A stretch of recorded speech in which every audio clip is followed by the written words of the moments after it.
క్రైస్తవ గృహాలలో యుద్ధాలు, పోరాటాలు.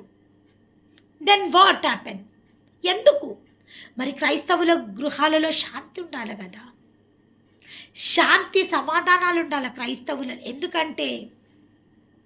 ఎందుకంటే వాళ్ళ వాళ్ళ కుటుంబాలలో ఎందుకు శాంతి సమాధానం లేదు అంటే, ద జీసస్ ఈజ్ నాట్, ఆ యొక్క యెహోవా దేవుని వాళ్ళు సెంటర్ ఆఫ్ ద హౌస్, ఆయనని యజమానునిగా వాళ్ళు పెట్టుకోలేకపోతుండ్రు.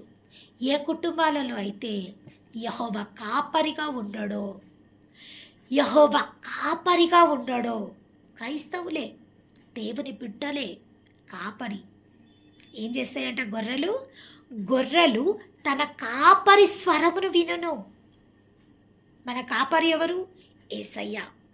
మన కాపరి యేసయ్య. ఒకవేళ